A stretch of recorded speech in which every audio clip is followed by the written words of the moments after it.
وہ صحابہ کا ایمان ایسا تھا کہ کفرستان میں رہنے سے بہتر ہے کہ میرے آقا کے قدموں میں کھجور کی گھٹلیاں کھا کر کے رہیں. ارے بہت بڑھیا. ابو سلمہ کے خاندان والا بھی، ام سلمہ کے خاندان والوں نے بھی اس بچے کو اتنا کھینچا کہ دونوں بچے کے ہاتھ نکل کر کے باہر آئے. او بھائی صاحب. ہائی گائز، ایک بار پھر سواگت ہے بھائیوں کا چینل ریئیکشن بابا میں. میرا نام ہے رام. میرا نام ہے دیکشا. تو گائز آج ہم جو ویڈیو بنانے والے ہیں بڑا انٹرسٹنگ سا ویڈیو ہے. مفتی سلمہ نجری صاحب کا یہ ویڈیو ہے. آپ لوگ یہ ویڈیو زیادہ تر سجیسٹ کرتے ہو، لیکن یہ جو ویڈیو ہے یہ ہم نے خود سے نکالا ہے کیونکہ اس کا جو ٹائٹل تھا بڑا انٹرسٹنگ تھا، بڑا سمجھنے لائق تھا کہ مسلمانوں تک اسلام کیسے پہنچا. ہاں تو دیکھ لیتے ہیں کیا سب ہے. مفتی سلمہ نجری صاحب کا یہ ویڈیو تو بڑا اچھا لگنے والا ہے، مجھے ایسا لگتا ہے کیونکہ اس سے تو ہمیں بہت کچھ سیکھنے کو مل رہا ہے اور بہت سارے مسلم بھائی ہیں اوبیس ان کو بھی سیکھنے کو ملے گا. کیونکہ ضروری نہیں ہے کہ آپ مسلم ہو تو آپ کو مسلم دھرم کے بارے میں بہت کچھ پتا ہو. بہت سارے لوگوں کو اپنے دھرم کے بارے میں بہت کم نالج ہوتی ہے، اتنا مجھے بھی پتا ہے. تو دیکھ لیتے ہیں مسلموں تک اسلام کیسے پہنچا. تو امید ہے آپ لوگوں کو ویڈیو اچھی لگے گی. تو آپ لوگ ضرور اپنے کچھ وچار رکھیں کمنٹس میں، اور اگر آپ لوگوں کو ویڈیو اچھی لگے تو پلیز اس ویڈیو کو لائک کریں، اور آپ چاہتے ہیں آپ کو ایسے ریئیکشن ویڈیوز بھی ملتے رہیں تو پلیز چینل کو سبسکرائب کریں. تو گائز آج کے ریئیکشن ہم اسٹارٹ کر لیتے ہیں بنا کسی دیری کے. لیٹس پلے. عزیزان گرامی وقار، میں ان حالات پر بعد میں آتا ہوں، لیکن مجھے تاریخ کے کچھ اوراق آپ کے سامنے کھول کے رکھنے ہیں.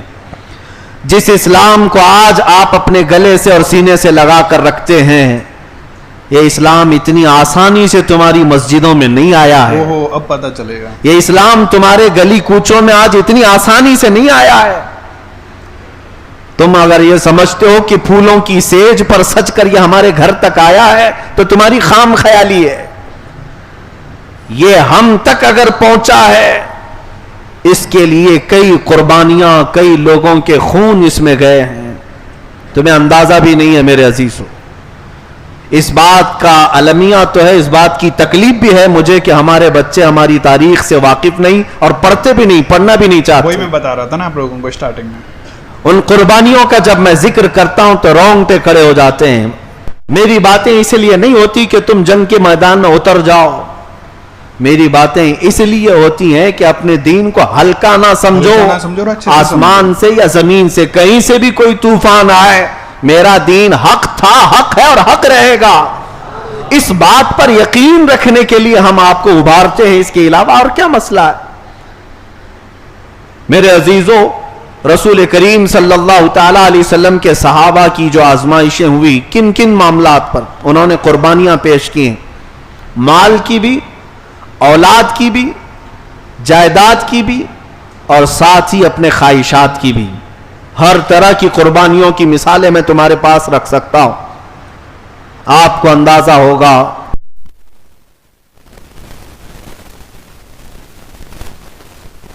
تو یہ ہجرت عام بات نہیں ہوتی. آج اگر آپ کو اپنے آبائی وطن چھوڑنے کے لیے کہہ دیا جائے تو جہاں پیدا ہوئے، جہاں پلے بڑے، جہاں جوان ہوئے، جہاں تمہارے رشتہ دار ہیں، جہاں تمہارے دوست و احباب ہیں، اس وطن کو اچانک چھوڑ کر ایک نئی جگہ پر جا کر بسنا عام بات نہیں ہے. صحیح بات ہے، بہت دکھ. میرے عزیزوں، بہت سخت مرحلہ ہوتا ہے، ہمیں اندازہ ہے اس بات کا.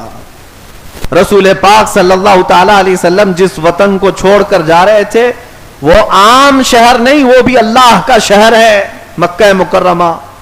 اور جانتے ہیں جب رسول کریم صلی اللہ علیہ وسلم ہجرت کر کے مدینہ طیبہ چلے گئے تو صحابہ کا حال کیا تھا؟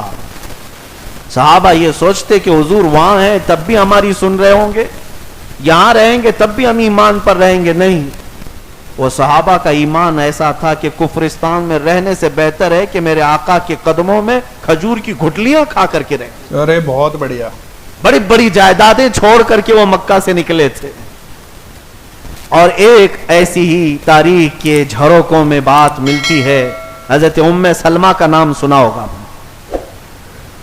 ام سلمہ اور ان کے شوہر ابو سلمہ.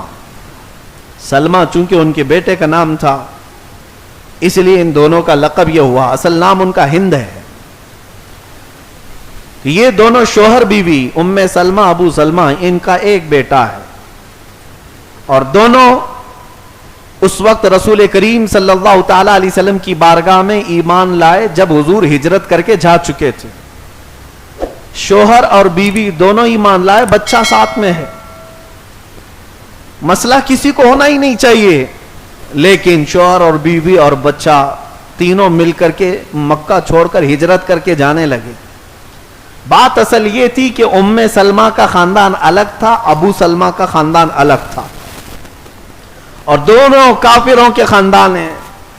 جب دونوں خاندانوں کو معلوم پڑا کہ ہمارا بیٹا اور ان کی بیٹی ہجرت کر کے جا رہے ہیں, تو ایک دوسرے پر الزامات لگانے لگ گئے.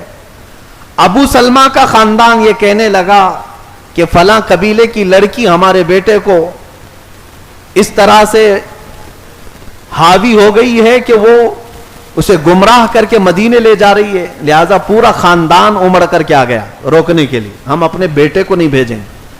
اور ام سلمہ کا خاندان کہ یہ ہمارے خاندان کی بیٹی ہے, اس کو فلاں خاندان کا بیٹا لڑکا لے کر کے جا رہا, حالانکہ دونوں شادی شدہ ہیں. اب ان دونوں شوہر اور بیوی کے معاملات کو لے کر دو بڑے خاندان مکہ کے میدان میں آ گئے جھگڑا کرنے کے لیے. اب بات یہ ہو گئی کہ ام سلمہ اور ابو سلمہ دونوں کہنے لگے کہ ہم چاہے کوئی صورت ہو ہم مدینہ طیبہ جانے کے لیے تیار ہیں. یہ خاندان بھی چھوڑنے کو تیار ہے, وہ خاندان بھی چھوڑنے کو. صحیح بات ہے. اب دونوں خاندان والوں نے دیکھا کہ ہمارا بیٹا بھی نہیں مان رہا, ان کی بیٹی بھی نہیں مان رہی, تو بچے پر آ گئے کہ بچہ جو ہے یہ نہیں لے جا سکتے, لیکن اب لے گا کون اس بچے کو؟ تو ابو سلمہ کے خاندان والے کہنے لگے بچہ باپ کا ہوتا ہے, یہ بچہ ہمیں دیا جائے. ام سلمہ کے خاندان, یہ کفار و مشرکین جو عرب کے تھے, مکہ کے, یہ ہمیشہ نخوت میں, گھمنڈ اور تکبر میں مبتلا زیادہ رہا کرتے تھے, ہار ماننا ان کی عادت نہیں تھی. ام سلمہ کے خاندان والے کہنے لگے نہیں, بچہ ماں کا ہوتا ہے, 1.5 سال کا بچہ دودھ پیتا ہوا, اس کے لیے لڑنے لگے کہ ماں کا ہوتا ہے ہمیں دیا جائے. دونوں خاندان بچے کو لے کر کے لڑنے لگ گئے, اور اس کے بعد ہوا یہ کہ بچے کو اٹھایا. ابو سلمہ کے خاندان والا بھی, ام سلمہ کے خاندان والوں نے بھی اس بچے کو اتنا کھینچا کہ دونوں بچے کے ہاتھ نکل کر کے باہر. او بھائی صاحب, خاندان والوں نے بچے کے ہاتھ اکھیڑ لیے ماں اور باپ کے سامنے. ارے یہ تو بڑا ام سلمہ کس کا نام ہے میں آج آپ کو بتاؤں, کون ہے یہ خاتون. اس خاتون کے سامنے 1.5 سالہ دودھ پیتا بچہ, دونوں ہاتھ جب خاندان والوں نے اکھیڑ لیے تو بچے کی کیفیت کیا ہوگی. ماں بلک گئی لیکن کوئی تیار نہیں ہے, اس کے باوجود بھی خاندان اس بچے پر ٹوٹ پڑے کہ بچہ ہمیں دیا جائے, ہمیں دیا جائے. چند منٹوں کے بعد دیکھا گیا تو بچے نے دم توڑ دیا, جگہ پر بچے کا انتقال ہوا. اور اس کے بعد ام سلمہ کیا کرتی سوائے اس کے کہ اپنے بچے کا غم کھائے. میرے عزیزو, یہ لمحہ کیسا ہوتا ہوگا تصور کر سکتے ہو ذرا؟ جس ماں کے سامنے اس کے 1.5 سالہ بچے کے دونوں ہاتھ اکھیڑ دیے جائیں اور پھر اسے مار دیا جائے, بچہ مر جائے, ماں کی کیفیت کیا ہوتی ہوگی؟ ابھی چند گھنٹے نہیں گزرے ہوں گے, رحم آیا. ام سلمہ کے خاندان والوں کو کہا بیٹی ہے تو ہماری بیٹی, بچہ مر گیا, چل واپس اپنے گھر. قربان جاؤ ام سلمہ پر کہتی اب میرا کوئی خاندان نہیں سوائے رسول اللہ. ارے بہت بڑھیا. میں اگر جاؤں گی تو مدینہ طیبہ جاؤں گی میرے رسول صلی اللہ علیہ وسلم کے قدموں میں. اس بات پر جب وہ سوار ہوئی تو میرے عزیزو حالات ایسے پیش آئے کہ ان کے شوہر جو ابو سلمہ تھے ان کو بھی گرا کر ختم کر دیا. شوہر کو بھی مار دیا. تنہا عورت باقی رہ گئی, نہ اس خاندان والا اب لینے کو تیار, نہ اپنا خاندان, بچہ بھی گیا, شوہر بھی گیا, لیکن ہار ماننے کو تیار نہیں. وہ کیسی صحابیہ تھی, وہ تنہا سفر کرتی کرتی کرتی مدینے کے قریب آ گئی. ایک صحابی ملے, ان سے کہا, وہ صحابی ان کی حالت کو دیکھ کر کے رونے لگے. مکہ سے ایک تنہا عورت سفر کر کے آ رہی, جب اس نے اپنے دکھڑے سنائے, اپنے بچے کا غم, تو رو پڑے.